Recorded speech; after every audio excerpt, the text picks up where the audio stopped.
जय हिंद साथियों, स्वागत है आपके अपने YouTube channel brilliant academy by Prem sir में। साथियों, आज के सेशन में हम लोग देखने वाले हैं विषय जीव विज्ञान। टॉपिक आज के सेशन का है कोशिका के प्रकार। अगर आप 9वीं में हैं या उससे जूनियर क्लास में हैं, 11वीं में हैं या आप प्रतियोगिता परीक्षा की तैयारी कर रहे हैं, साथियों उन सभी बच्चों के लिए ये क्लास काफी फायदेमंद है। जरूर आप पूरे क्लास को देखिए।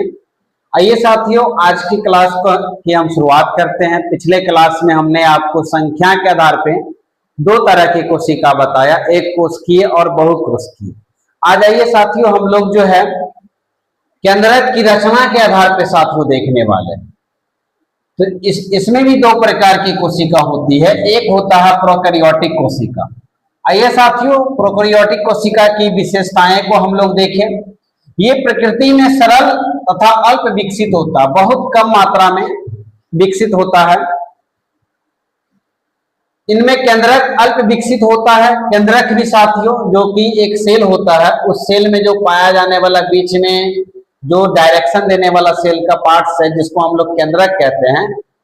साथियों, प्रोकैरियोटिक कोशिका में बहुत ही कम डेवलप रहता है, सेमी डेवलप रहता है। केंद्रक झिल्ली उपस्थित नहीं होती है।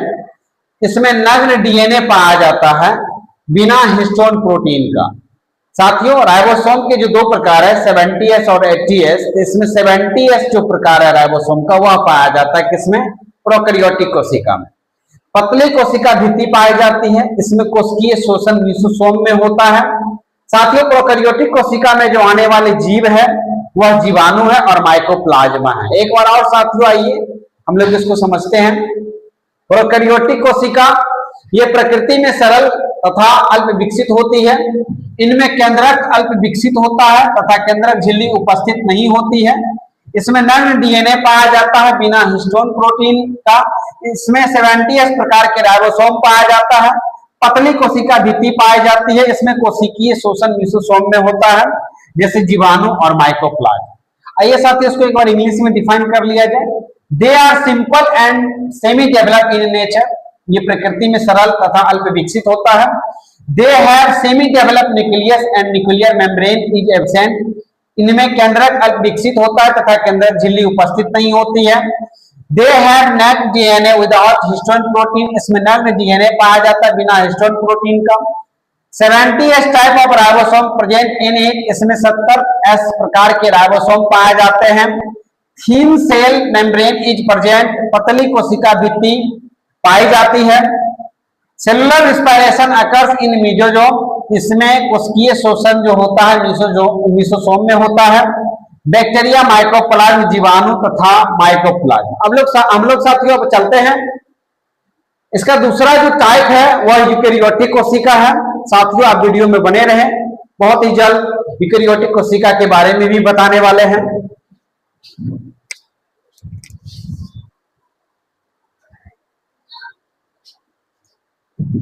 आइए साथियों, हम लोग अब कोशिका के दूसरा प्रकार देख रहे हैं केंद्रक की रचना के आधार पर, यूकेरियोटिक कोशिका। साथियों, ये प्रकृति में जटिल तथा पूर्ण विकसित होती है। They are complex and well developed in nature. साथियों, इनमें पूर्ण विकसित केंद्रक तथा केंद्रक झिल्ली के साथ उपस्थित होता है। They have complex developed nucleus with nuclear membrane. इनमें पूर्ण विकसित केंद्रीय डीएनए पाया जाता है। They have well developed nuclear DNA. सभी कोशिकाएं उपस्थित होते हैं। All the cell organelle are present. इसमें 80S प्रकार का राइबोसोम पाया जाता है। 80S type of ribosome is present in it. साथियों, यूकेरियोटिक कोशिका में मोटा कोशिका भित्ति होता है, यानी कि पाया जाता है। Thick cell wall is present. साथियों, यूकेरियोटिक कोशिका में कोशिकीय शोषण माइटोकॉन्ड्रिया में होता है, जिसे कोशिका का पावर हाउस कहते हैं, कोशिका का ऊर्जा गृह कहते हैं। Cellular respiration occur in mitochondria. साथियों, जैसे इसके एग्जाम्पल हो गए पौधे तथा जंतु, प्लांट्स एंड एनिमल। यानी कि